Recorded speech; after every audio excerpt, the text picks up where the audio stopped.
दोस्तों नमस्कार। खेती मंत्रा में स्वागत है। आशा करते हैं आप सभी अच्छे होंगे। आज के इस वीडियो में हम गन्ने की बिजाई के बारे में जानकारी प्राप्त करेंगे। किस मेथड से गन्ने की बिजाई करने से उत्पादन ज़्यादा मिलता है। गन्ने की बिजाई कई विधियों से की जाती है और सबसे ज़्यादा उत्पादन किस विधि से हमको प्राप्त होता है। इसमें कम खर्चा लगता है, किसमें ज़्यादा खर्चा लगता है और बीज किसमें ज़्यादा लगता है। पूरी जानकारी को इस वीडियो में सम्मिलित करने की कोशिश की गई है, तो इसलिए वीडियो को पूरा वॉच करें तथा चैनल पर पहली बार आए हैं चैनल को सब्सक्राइब अवश्य कर लीजिए, क्योंकि खेती किसानी संबंधित वीडियो इस चैनल पर आती रहती हैं।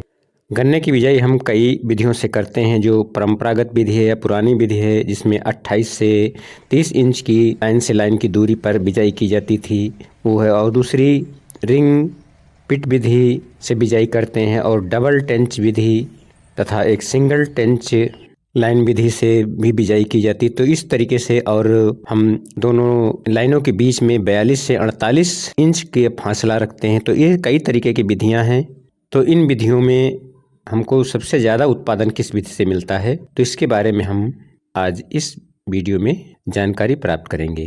सबसे पहले हम रिंग पिट विधि जो हमारे किसान मित्र करते हैं, जिसमें हमने ये देखा है कि लगभग हमारा खर्चा जो है सबसे ज़्यादा आता है, क्योंकि जो गड्ढे की खुदाई होती है वो मैनुअल ही हो पाती है, आदमियों के द्वारा, लेबर के द्वारा ही हो पाती है। यदि हम मशीन का कोई प्रयोग करते हैं तो मशीन भी हमको लेनी पड़ती है। तो इसलिए ये विधि सबसे ज़्यादा खर्चा वाली है। और इसमें हम 2.5 से 3 फुट की दूरी पर गड्ढे से गड्ढे को रखते हैं और 4 से 5 फीट की लाइन से लाइन की दूरी रखते हैं। ये भी डिपेंड करता है कि हमारी मिट्टी कैसी है। बलुई मिट्टी होती है तो हम गड्ढे खोदते हैं और पता लगता है कि हम पानी चलाए तो वो पट जाते हैं, धीरे धीरे पटने लगते हैं। और दोमट मिट्टी होती है तो थोड़ा समय लगता है पटने में। और जो हम डबल लाइन टेंच विधि का प्रयोग करते हैं, इसमें भी हमको जो हमारी परंपरागत विधि से बिजाई करते थे, इसमें भी हमको एक जो टेंच होता है वो खरीदना पड़ता है। तो इसमें काफ़ी भी पैसा लगता है, हमारा बेस्ट व्यय होता है, क्योंकि इसकी भी निराई गुड़ाई के लिए जो हमारा बीच में जगह बचती है 42 से 48 इंच रखते हैं, उसमें यदि हम छोटा ट्रैक्टर लेते हैं या ट्रेलर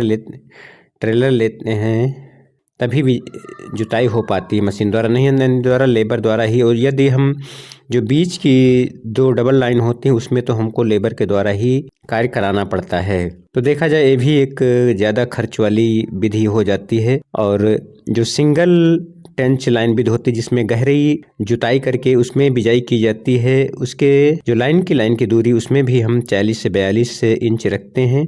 उसमें यदि हम सह फसली खेती लेना चाहते हैं तो उसके लिए भी हमको छोटे ट्रैक्टर या कोई ऐसी मशीन हमको लेनी पड़ती है, खरीदनी पड़ती है, जिसके हम बीज में नालियों के बीच में जो हमारी गैप रहती है उसमें बिजाई करते हैं। उसकी कटाई के लिए, बिजाई के लिए काफ़ी लेबर की आवश्यकता पड़ती है। और जो हमारी परंपरागत थी, जो हम पहले से करते आ रहे थे 28 से 30 इंच वाली, उसमें हमारे पास लेजर रहते भी हैं पहले से, पुराने संसाधनों के द्वारा भी अपनी वो बिजाई कर लेते हैं। तो इस तरीके से देखा जाता है कि हम कोई भी नई विधि अपनाते हैं तो हमको पहले थोड़े क्षेत्र में अपनाना चाहिए। आधा एकड़ या 1 एकड़ में ही करके देखना चाहिए कि हमारा कितना लेबर आसानी से मिल जाता है, नहीं मिल जाता है। तो इस तरीके से नई विधियों को अपनाना चाहिए, पहले थोड़े क्षेत्र में करके देखना चाहिए। और हमने देखा, हम तो ऐसे ही 28 से 30 इंच वाली ही बिजाई करते हैं, सबसे ज़्यादा अच्छा उत्पादन हमको उसी से मिलता है। हमने करके सभी तरीके से देखा, लेकिन सबसे अच्छा हमको यही लगा। खर्चा भी हमारा कम लगता है और बीज की मात्रा भी कम लगती है। तो इस तरीके से हमने देखा, उसका उत्पादन भी हमको अच्छा मिलता है। तो हम 28 से 30 इंच वाली ही सबसे अच्छी हमको लगती है और यही हम बिजाई करते हैं इसी तरीके से। तो ये छोटी सी जानकारी थी, आपको कैसी लगी? अच्छी लगी तो किसान दोस्तों के साथ भी शेयर करें। ऐसी खेती किसानी संबंधित वीडियो के साथ पुनः उपस्थित होंगे, तब तक के लिए नमस्कार। वीडियो देखने के लिए बहुत बहुत धन्यवाद।